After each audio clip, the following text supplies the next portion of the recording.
आज का टॉपिक क्या है? अध्याय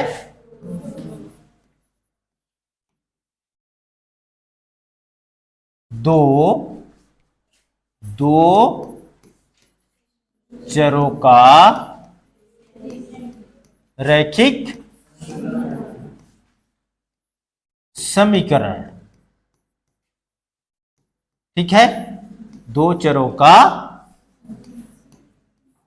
रैखिक समीकरण। ठीक है, ये दो चर का रैखिक समीकरण होता क्या है? कुछ पढ़ के आए हो?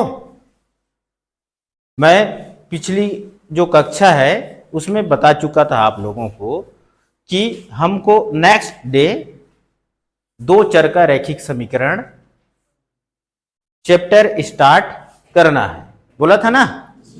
तो कुछ पढ़ के आए हो? ये चर क्या है?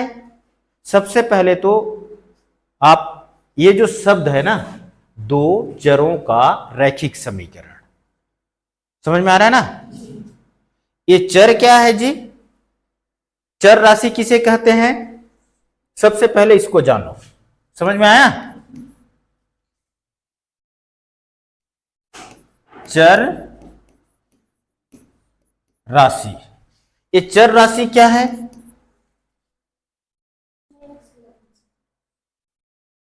चर राशि ऐसी राशि है जिसका मान अज्ञात होता है। समझ में आया? चर राशि क्या है? एक अज्ञात राशि है। समझ में आया? अगर किसी और अचर राशि क्या है जी? ये अज्ञात राशि है। क्या है? अज्ञात राशि है ना, जिसको हम किससे दर्शाते हैं जी? एक्स वाई जेड जो भी है, ए नहीं,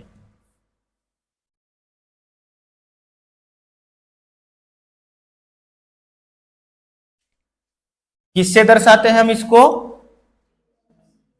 किससे? एक्स वाई जेड जो भी है। समझ में आया ना?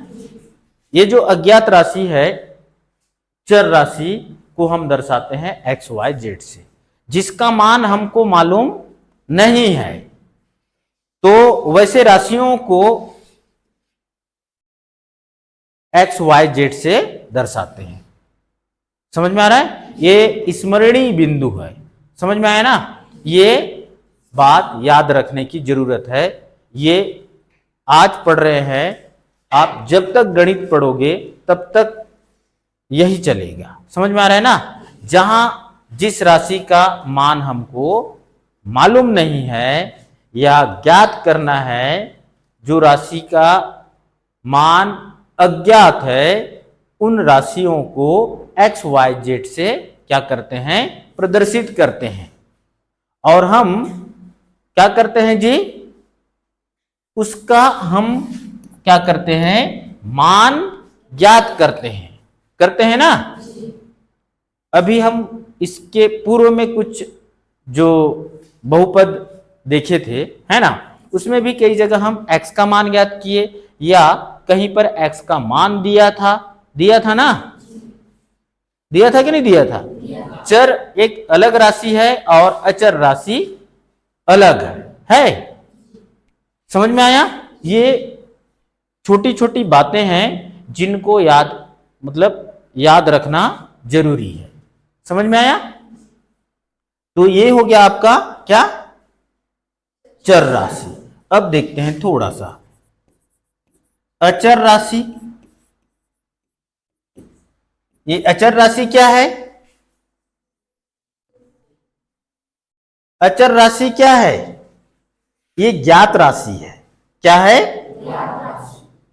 ज्ञात राशि है, जिसको हम किससे दर्शाते हैं जी? ज्ञात राशि है ये। समझ में आया ना? इसका मान हमको ज्ञात होता है। ठीक है,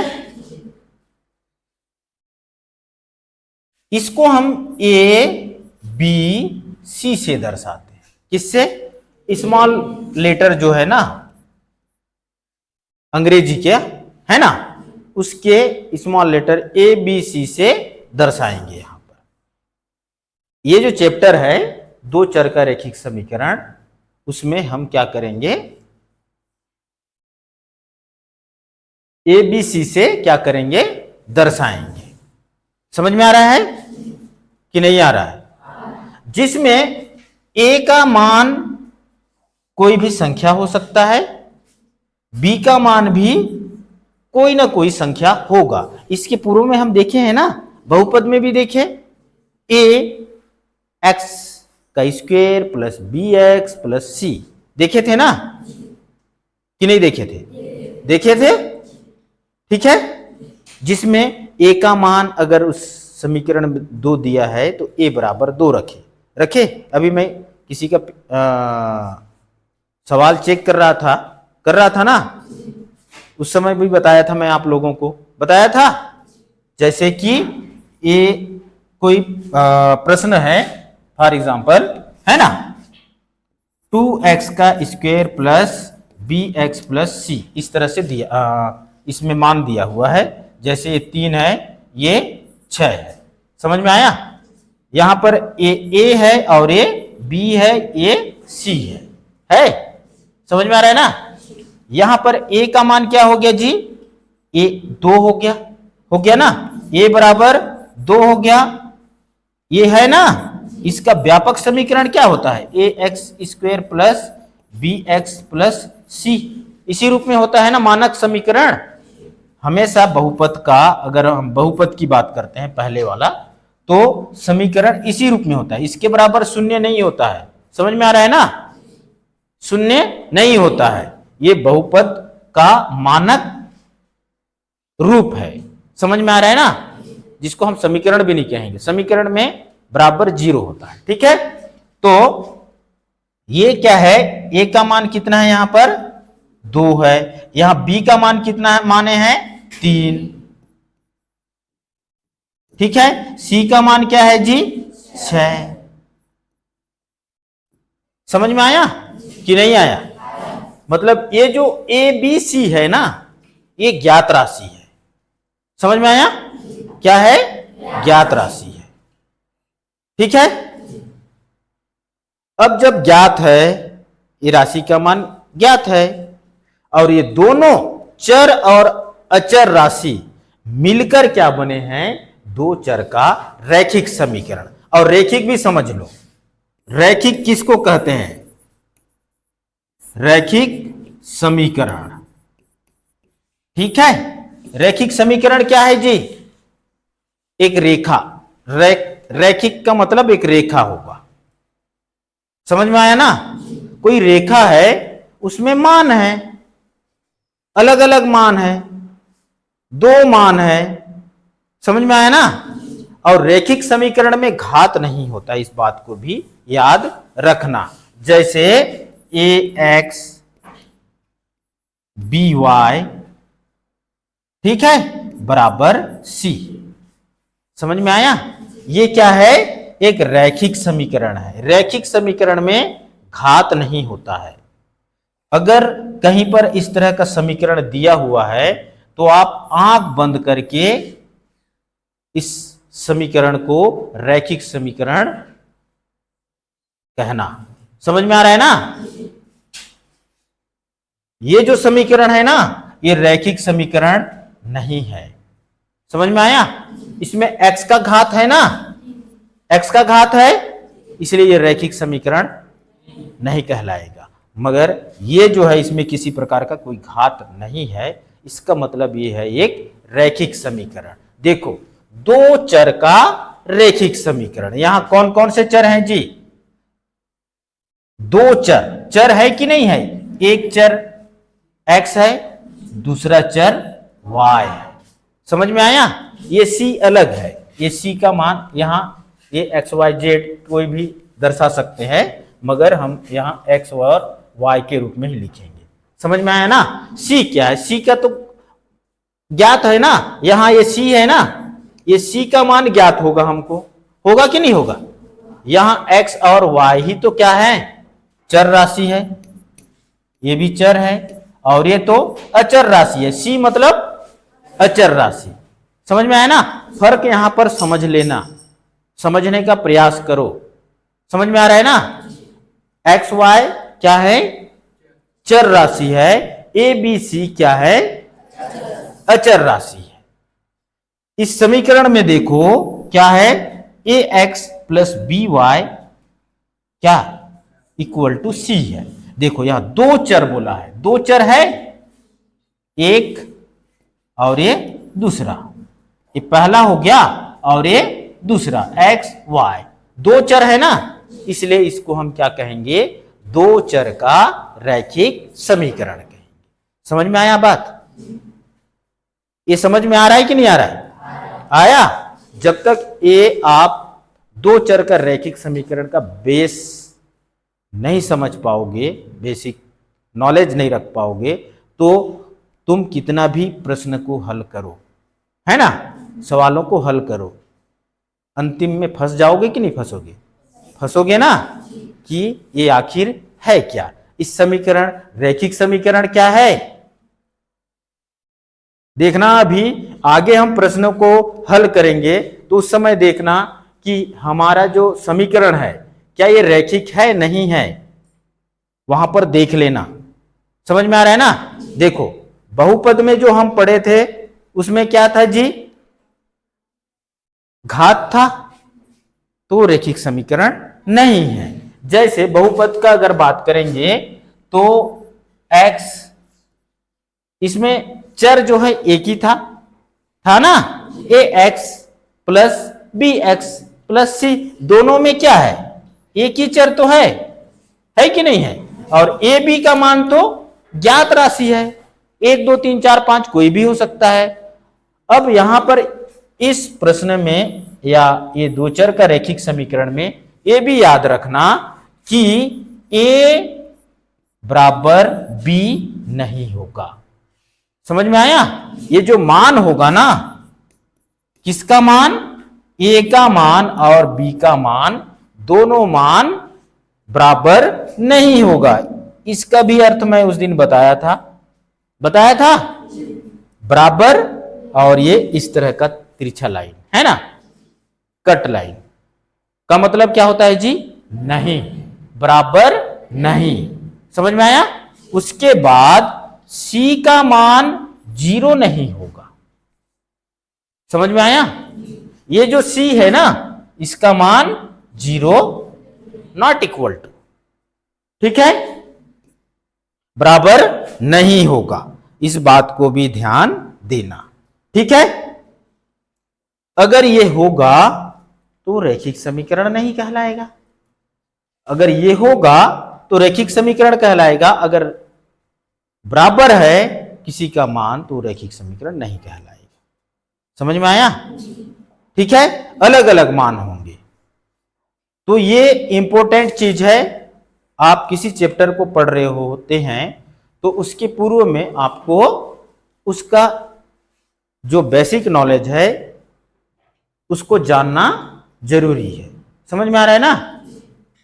ठीक है, तो ये कुछ इंपॉर्टेंट इसके पूर्व में है। आगे जैसे जैसे हम चैप्टर को पढ़ेंगे ना, तो वैसे नए नए जो भी है ट्रिक्स या नॉलेज उसको मैं बताते जाऊंगा। देखो इसमें क्या होता है जी, दो चर तो है, ये चर है ना, x है और एक y है, दो चर मिलके।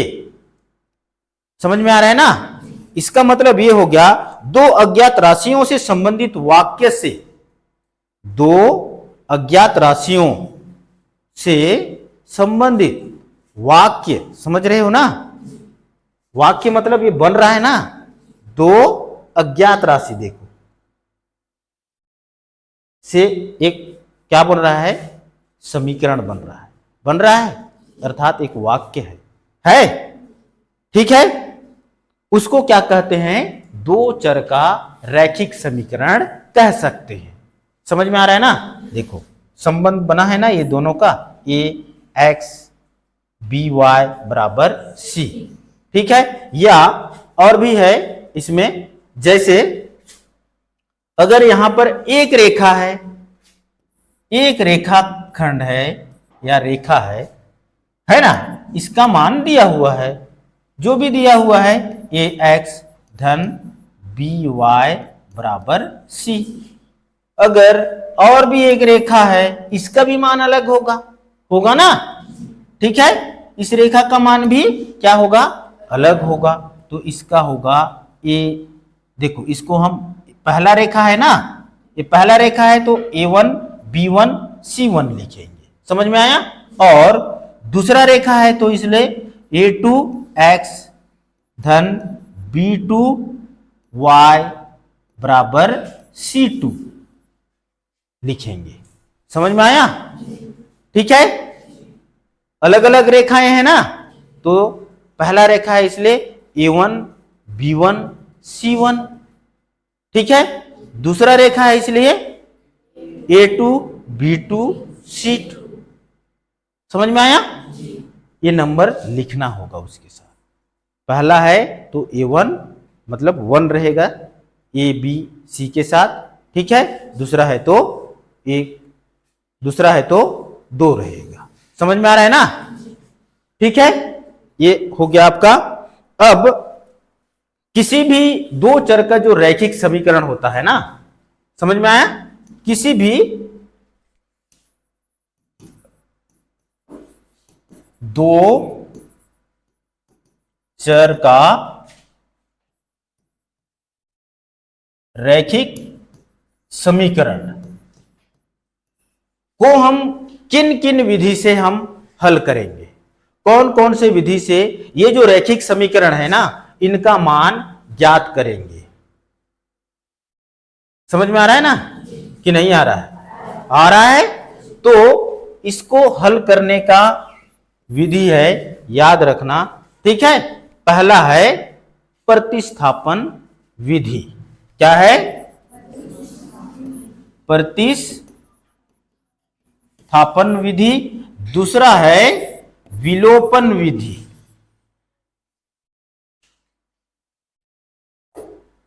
विलोपन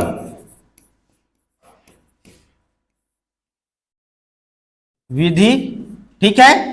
तीसरा है वज्र गुणन विधि।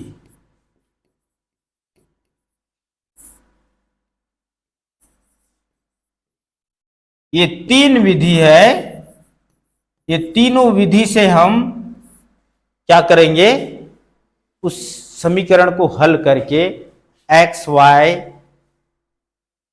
का मान हम क्या कर सकते हैं, ज्ञात कर सकते हैं। आगे हम कुछ प्रश्नों को हल करेंगे, उस समय क्रम से तीनों विधि को देखेंगे और समझेंगे। अभी हम इन विधियों को जान लेते हैं, समझ में आया ना। प्रतिस्थापन में क्या होता है, विलोपन में क्या होता है, ये उसी टाइम में बताऊंगा, समझ में आ रहा है ना। विलोपन विधि क्या होता है, प्रतिस्थापन विधि क्या है, उसका एग्जाम्पल भी दिखाऊंगा कि विलोपन में क्या होता है। अभी मैं बता दूंगा, आप लोग भूल जाओगे, समझ में आ रहा है ना। जब प्रश्न आएगा, प्रश्नों को हल करेंगे, उसी टाइम में ये तीनों विधियों के से हम प्रश्नों को हल करेंगे, है ना। कोई एक प्रश्न होगा जिस प्रश्न को हम तीनों विधि से हल करेंगे। क्या तीनों विधि में मान समान आ रहा है या नहीं आ रहा है, ये आपको उस टाइम में जानने को मिलेगा, समझ में आ रहा है ना, ठीक है। ये हो गया, समझ में आया। अब देखो, ये जो रेखाएं होते हैं ना जी, दो चर का, है ना, जिसका समीकरण है ना, ठीक है। किसी दो चर के रैखिक समीकरण निकाय को निम्न रूप में लिख सकते हैं। कौन कौन से रूप में लिख सकते हैं, कोई भी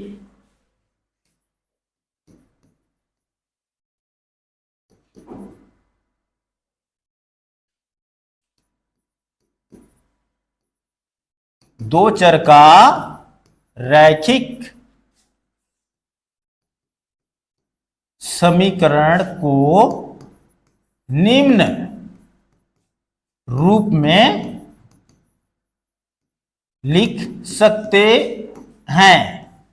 शर्त है इसका, ये इंपॉर्टेंट शर्त है। समझ में आया?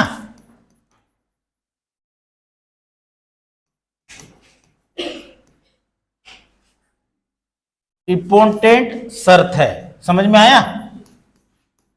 इसको याद रखना, ठीक है?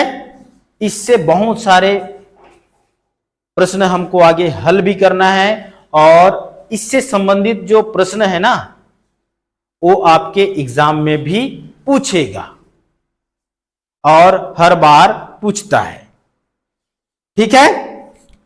अगर कोई रेखा है, मान के चलो, जैसे दो चर का रैखिक समीकरण पढ़ रहे हैं ना, तो दो चर का रैखिक समीकरण, जैसे एक रेखा समीकरण हो गया a1x धन b1y बराबर c1, ठीक है? बताया था इसके पहले भी। दूसरा रेखा है a2x धन b2y बराबर c2। समझ में आया? दो रेखा है, ये दोनों रेखाएं हैं ना, ये पहला रेखा हो गया और ये दूसरा रेखा हो गया, ठीक है? ये दो चर का क्या है? रैखिक समीकरण है। समझ में आया कि नहीं आ रहा है? आ रहा है ना? ठीक है?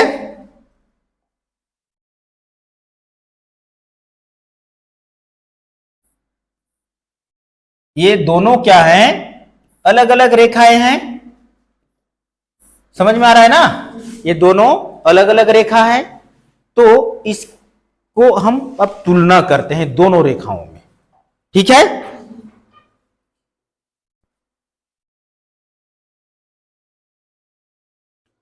अब ये दोनों रेखाओं में कैसे हल होगा, ठीक है? अलग अलग स्थितियों में कैसे हल होगा, है ना? विभिन्न स्थिति में हल, और इसी तरह के जो प्रश्न है ना, वो पूछेगा परीक्षा में, इंपॉर्टेंट है, ये अभी से नोट करके रखो। समझ में आया? तो अगर यह इस तरह का जो रेखा समीकरण होगा, तो उनका जो अलग अलग स्थिति परिस्थिति होगा, उस कंडीशन में हम कैसे प्रश्नों को हल करेंगे, तो उसके लिए कुछ नियम है ना, उसको जानना जरूरी है। पहला नियम जान लो।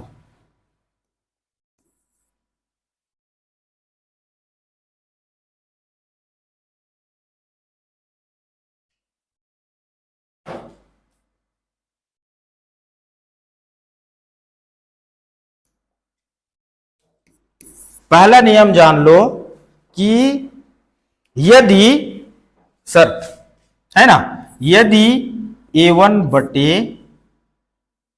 a2 बराबर, ये यहां पर मैं और बता रहा हूं, ठीक है, b1 बटे b2 not equal to c1 बटे c2। समझ लो इसको, ये समीकरण है। समझ में आया ना? अब इसमें आगे हम प्रश्न जब देखेंगे ना, प्रश्नावली, तो उस समय a b इसका मान दिया रहेगा ना। ये तो क्या है? उसका नियम है। समझ में आ रहा है ना? और ये एक फार्मूला है, समझ जाओ। समझ में आया ना? तो इस तरह का अगर कोई प्रश्न होगा, है ना, और उसमें परिस्थिति ऐसा निर्मित होगा, ठीक है, a1 बटे a2 बराबर इसका मान, ठीक है, b1 बटे b2 का मान, दोनों क्या होगा? बराबर होगा। a1 बटे a2 b1 बटे b2, a का मान, b का मान, a2 का मान, b2 का मान, ये क्या है? आपस में ये पूरा इनका जो मान होगा वो क्या होगा? बराबर होगा। लेकिन C1 और C2 का मान क्या होगा? बराबर नहीं होगा। ये दोनों का मान अलग होगा, ये दोनों का मान बराबर होगा और इसका मान अलग होगा। इस कंडीशन में क्या होगा? क्या होगा, रेखाएं समांतर होगी। क्या होगा, याद रखना, ये जरूरी है।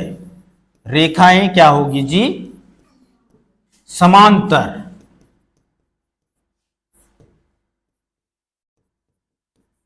होगी। ठीक है, दोनों रेखाएं क्या होंगे जी, अगर ये कंडीशन होगा, ठीक है, A1 बटे A2 इक्वल टू B1 बटे B2 not equal to C1 बटे C2, तब रेखाएं क्या होगी, समांतर होगी तथा निकाय का कोई भी हल नहीं होगा। तथा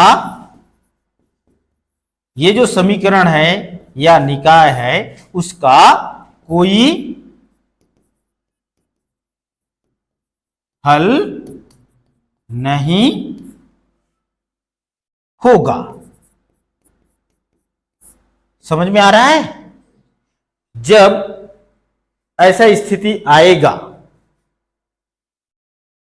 ऐसा समझ में आ रहा है ना, A1 बटे A2 इक्वल टू B1 बटे B2 not equal to C1 बटे C2, ये दोनों मान बराबर, लेकिन ये मान ये तीनों के बराबर, ये मान जो है ना अलग हो गया, तो रेखा क्या होगा, समांतर होगा।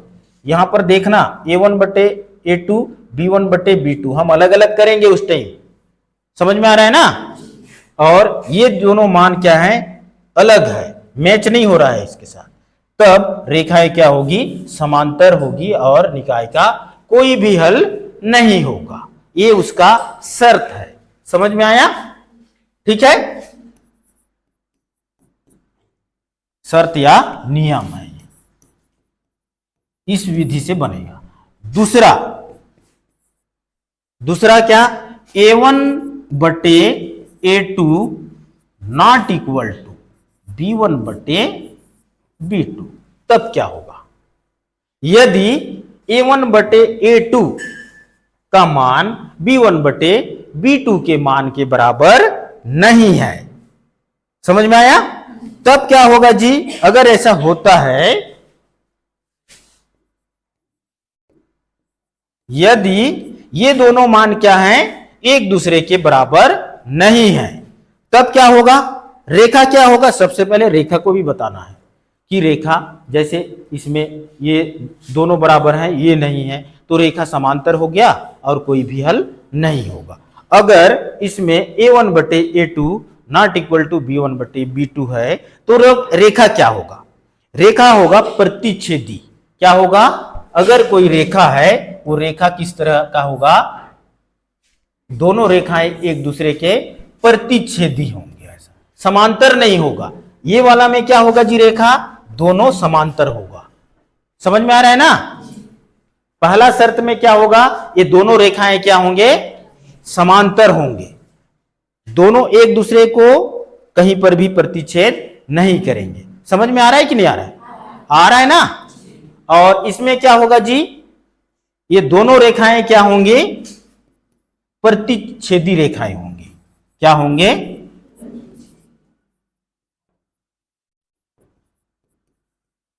प्रतिच्छेदी रेखा होगी, तथा क्या होगा, क्या होगा, समीकरण निकाय का अद्वितीय हल होगा। तथा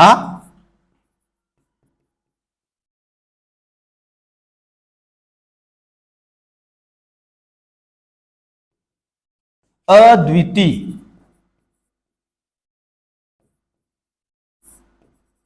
हल होगा।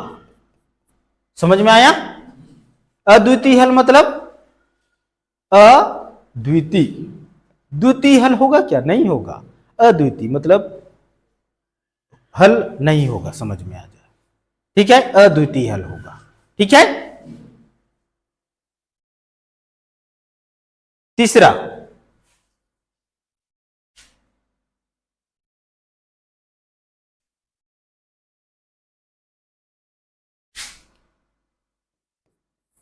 तीसरा, देखो क्या क्या, यहां अगर आप इसको तुलना करोगे तो 3 प्रकार का होगा। ठीक है, ये अगर ये दोनों बराबर है और ये बराबर नहीं है, हो गया पहला शर्त। दूसरा, ये दोनों बराबर है, इसका छोड़ो। समझ में आ रहा है ना, ठीक है। तीसरा क्या होगा, अगर तीनों बराबर है, ये तीनों का मान आपस में क्या है, बराबर है। यदि a1 बटे a2 बराबर b1 बटे b2 बराबर c1 बटे c2, ये तीनों क्या है, आपस में क्या है, बराबर है। क्या है, आपस में तीनों क्या है, बराबर है। तब क्या होगा जी, हो तो क्या होगा, हो तो क्या होगा, रेखा क्या होगा, सबसे पहले रेखाएं समपाती होगी। क्या होगा, रेखा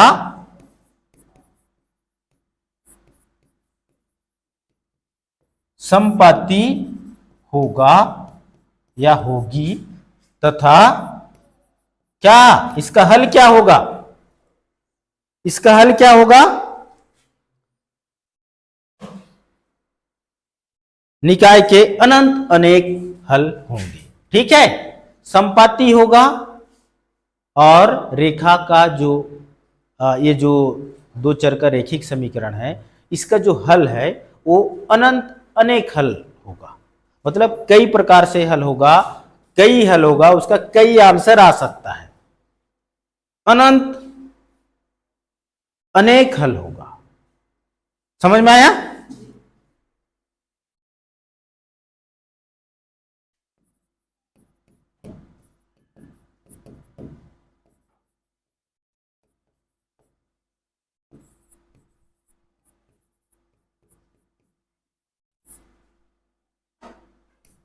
ठीक है, ये तीन शर्त है, तीन नियम है, ये तीनों एक आपके लिए,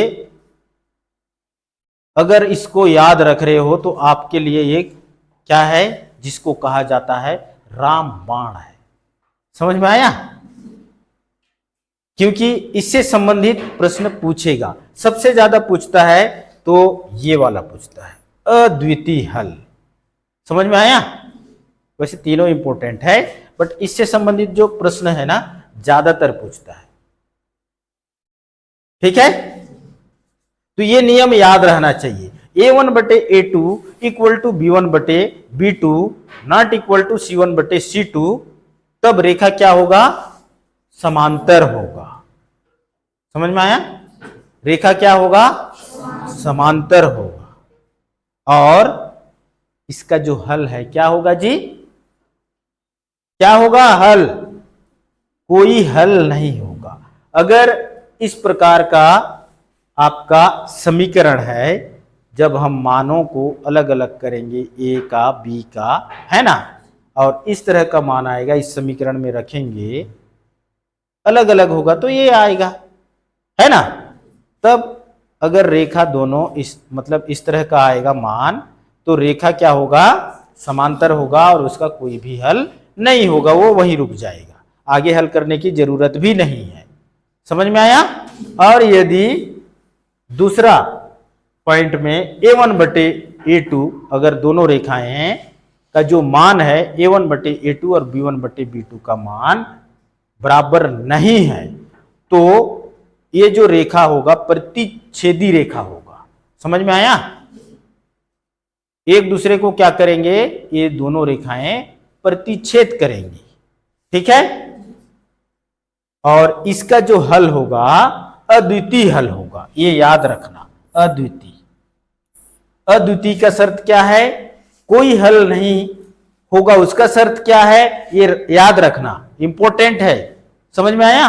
और अनंत अनेक हल के शर्त क्या है, ये केवल ऑब्जेक्टिव भी पूछता है। समझ में आया? ये तीनों दे देगा। अनंत अनेक हल का ऑप्शन क्या है, ये समीकरण है, इसका अनंत अनेक हल का शर्त क्या है, पूछ दिया आपको, तो आप इसमें से किसको दोगे, अनंत अनेक हल। a1 बटे a2 बराबर b1 बटे b2 बराबर c1 बटे c2, तीनों बराबर मतलब अनंत अनेक हल हो गया, है ना। समझ में आया? ये तीनों शर्त है, ये सूत्र याद होना अनिवार्य है, अगर ये याद नहीं है तो आपका प्रश्न हल नहीं हो पाएगा। ठीक है, ये कुछ दो चर रैखिक समीकरण का इंपॉर्टेंट या कहें कि मुख्य बिंदु है। समझ में आया ना? इसी पे पूरे प्रश्न आधारित हैं और इन्हीं मुख्य बिंदुओं से होकर आपका जो समीकरण है गुजरेगा और जिसका मान हम ज्ञात करेंगे आगे। ठीक है, तो ये हो गया तुम्हारा इंपॉर्टेंट। ठीक है, मुख्य बिंदु पर चर्चा। तो अब हम कुछ प्रश्न देखते हैं। ठीक है, अब हम कुछ प्रश्न देखते हैं। ठीक है,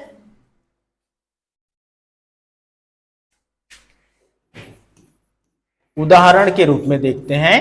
सबसे पहले उदाहरण। ठीक है, प्रश्न है एक थैले में 50 पैसे के सिक्के हैं। ये कॉम्पिटिटिव एग्जाम वगैरह में भी ऐसा जो प्रश्न है ना पूछता है। ठीक है, एक थैले में 50 पैसे के सिक्के हैं। ये आपका थैला है। ठीक है, इसमें 50 पैसे के ये सिक्का है। समझ में आया? ठीक है, इन सिक्कों की संख्या ज्ञात कीजिए यदि थैले में 30 रुपए है। ये जो सिक्का है ना जी, टोटल कितने रुपए है? 30 रुपए है। तो ये सिक्का है ना, टोटल कितने सिक्के हैं? वो 50 पैसे के सिक्के। वो तो ऐसी भी ज्ञात कर सकते हो ना, कि नहीं कर सकते? 50 पैसे की वो सिक्के कितने हैं ये ज्ञात करना है ना। लेकिन वो जो थैला है ना उसमें कितना रुपए है? 30 रुपए है। कितने के सिक्के हैं? 50 पैसे के सिक्के हैं। तो बताओ कितने सिक्के हैं?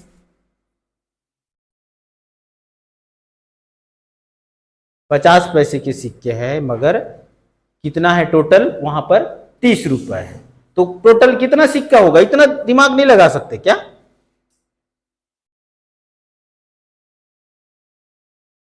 ₹1 का सिक्का होगा तो 30 सिक्का होगा। 50 पैसा का सिक्का है। अब 50 पैसा देखे नहीं हो लगता है तुम लोग? बंद हो गया ना 50 पैसा का? कौन कौन 50 पैसे का सिक्का देखे हो? देखे हो? रखे रहना है। 50 साल के बाद 50 करोड़ का हो जाएगा। समझ में आया ना? सिक्का वाले लोग ढूंढेंगे। फिर सिक्का ढूंढते हैं ना कई लोग, पुराना सिक्का, इतना का सिक्का लाओ, घोड़े वाला चिन्ह वाला सिक्का लाओ, चित्र वाला, तो कछुआ वाला लाओ। ऐसे वाले लोग घूमते रहते हैं गांव में, है ना? तो जब 50 पैसा का सिक्का जो है ना 50 साल के बाद 50 करोड़ का हो जाएगा। ठीक है, ऐसा कुछ नहीं है। ठीक है, तो कितना सिक्का होगा? अगर ₹1 का सिक्का होगा और थैले में 30 रुपए है तो कितने सिक्के होंगे जी? हैं? ₹1 होगा तो कितना सिक्का होगा? 30 सिक्का होगा। तो 50 पैसा का है तो कितना सिक्का होगा? 60 सिक्का होगा। कितना होगा? 60 सिक्का होगा। लेकिन हमको इसको गणितीय रूप में दिखाना है, दो चर का रैखिक समीकरण के रूप में दिखाना है ना। तो माना थैले में 50 पैसे के x सिक्का है। देखो सिक्कों की संख्या तो हमको याद नहीं है ना, बताया था ना मैं, ज्ञात और अज्ञात बताया था कि नहीं बताया था? माना हल करेंगे, प्रश्न को मैं नहीं लिख रहा हूं, है ना। माना 50 पैसे के कितने सिक्के हैं जी?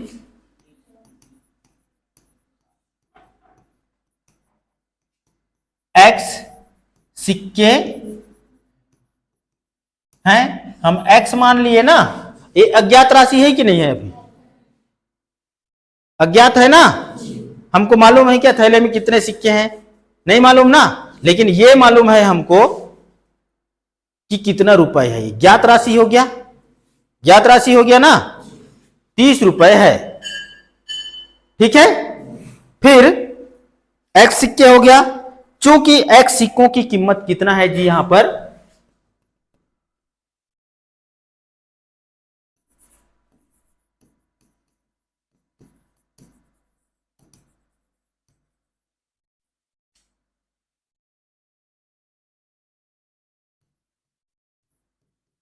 देखो यहां पर कितने सिक्के हैं, हम x मान लिए, और पूरे सिक्कों का कीमत कितना है, यहां पर 30 रुपए है। टोटल कितना रुपए है, 30 रुपए है। ये ज्ञात राशि है। समझ में आया, नहीं आया, आ गया ना, सॉरी 50 पैसा का है ना, कितना है, 30 रुपए तो है, लेकिन ये जो सिक्का है ना, एक सिक्का का हम 50 पैसे के सिक्को x सिक्के हैं, लेकिन उसका जो कीमत है कितना x, एक जो सिक्का होगा x एक का, समझ में आया ना, कितना का है, 50 पैसा का है। कितने का है, सिक्के का कीमत कितना है, एक सिक्के का कीमत कितना है, 50 पैसा है। समझ में आया ना। तब हम क्या करेंगे, यहां पर देखो x सिक्का है 50 पैसा को हम देखो, 50 पैसा को हम सीधा 50 तो नहीं लिख सकते, लिख सकते हैं क्या, एक का आधा है, एक का आधा को हम क्या लिखते हैं, 50 पैसा लिखते हैं, भाग दोगे एक को तो 0.50 होगा, होगा ना, क्या होगा, 0.50 होगा। तो हम इसको गुणा कर देते हैं, ठीक है, 1/2 होगा कि नहीं होगा। 50 को हम 1/2 लिख सकते हैं कि नहीं लिख सकते हैं। अब ये दोनों को गुणा कर रहे हैं, 50 पैसा गुणित x, समझ में आ रहा है ना, 50 पैसा गुणित x को गुणा करेंगे तो टोटल रुपया निकलेगा। यहां से 50 पैसा का सिक्का है तो टोटल सिक्का निकलेगा, निकलेगा ना। अब इसको गुणा कर देते हैं तो कितना आएगा। अच्छा, दूसरी बात यहां पर यह भी ध्यान देने वाली बात है, क्योंकि थैले में 30 रुपए है, थैले में कितना रुपए है, 30 रुपए है, अतः x सिक्कों का जो कीमत है कितना होगा, और ये x सिक्कों का कीमत कितना है हम पहले निकाल चुके हैं ना। क्योंकि थैले में क्या है, थैले में क्या है, क्या बताया, दूसरा पॉइंट क्या है, क्योंकि ये जो थैला है ना इसमें 30 रुपए है, कितना है, थैले में 30 रुपए है। समझ में आया ना, थैले में कितना रुपए है जी, 30 रुपए है,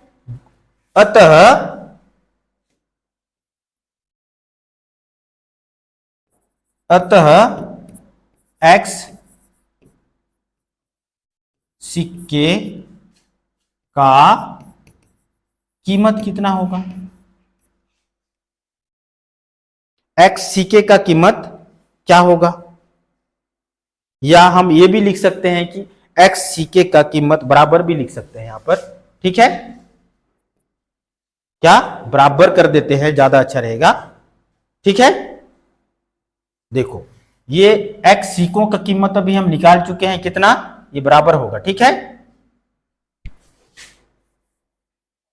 बराबर, इसको पहले लिख दो, x सिक्के का कीमत कितना है जी, ये है ना x सिक्के का कुल कीमत, x गुणित 1/2 बराबर कितना है जी, थैले में 30 रुपए है, 30 रुपए है ना, तो x का मान हमको ज्ञात करना है, तो क्या हो जाएगा, देखो ये 2 उधर चला जाएगा, ये भाग कर रहा है ना, हम 1 रुपए को 1/2 के रूप में लिख सकते हैं, आधा है ना, 1 रुपए का आधा है कि नहीं है, 50 पैसा, इसलिए हम इसको हम क्या लिखे हैं, 1/2, समझ में आया ना, आधा, ठीक है। ये इधर जाएगा, ये इधर भाग कर रहा है, इधर जाके क्या करेगा जी, गुणा करेगा ना, तो 30 गुणित 2 हो गया, होगा, x बराबर 60 सिक्के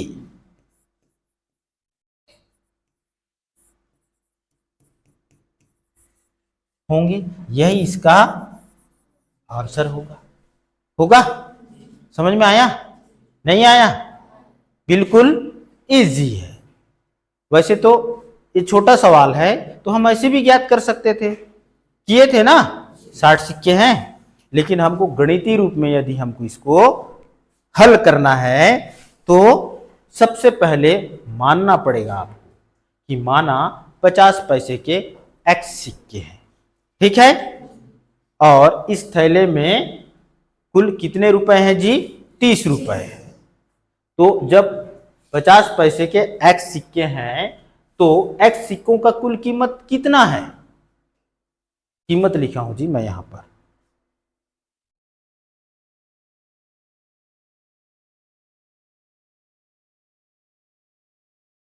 अच्छा, एक सिक्का का कीमत कितना है? x सिक्कों के या एक सिक्के का कीमत, समझ में आया?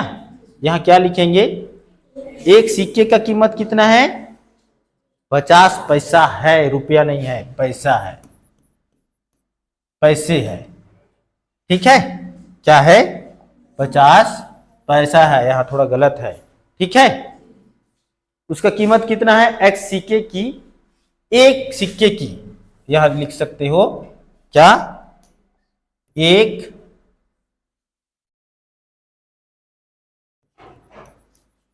सिक्के की कीमत कितना है? 50 पैसा है। समझ में आ रहा है ना? थैले में कितना रुपए है जी? अच्छा, 50 पैसा है, इसलिए क्या कर दिए हम? x बटे गुणित x गुणित 1/2, 50 दोनों को गुणा कर देंगे ना, x गुणित 50। 50 को हम क्या लिखे? 1/2। समझ में आया? 1/2 टोटल रुपए हो जाएगा ना उसके बाद। अब निकल रहा है ना? तो ये हो गया, क्योंकि थैले में 30 रुपए है और हम x सिक्कों का कीमत भी देखे हैं कितना है जी? ये है टोटल, गुणा करने पर इतना आएगा ना। तो x सिक्के का कीमत हो गया x गुणित 1/2 बराबर 30। ये 2 उधर जाएगा तो इधर से हम उधर पक्षांतर कर दिए, पक्षांतर कर दिए ना इधर। ठीक है, तो ये हो गया पक्षांतर, 30 के साथ गुणा करेगा, इधर भाग कर रहा है, इधर जाके गुणा करेगा, 30 गुणित 2 हो गया 60 सिक्के हो गए। इस तरह से प्रश्नों को हल करना है। ठीक है, घंटी लगा।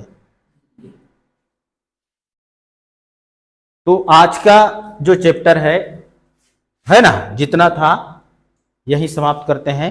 अगले दिन हम कुछ प्रश्नावली के और कुछ उदाहरण देखेंगे और 2 चर का रैखिक समीकरण को समझने का प्रयास करेंगे। ठीक है, ये सारे नियमों को अच्छे से पढ़ के और जो याद करने योग्य बातें बता चुका हूं, है ना, उसको नोट कर लेना, बुक में भी दिया हुआ है, याद करना, भूलना नहीं। समझ में आया ना? ये आपको आपका बेड़ा पार करेगा। समझ में आ रहा है ना? ठीक है, धन्यवाद।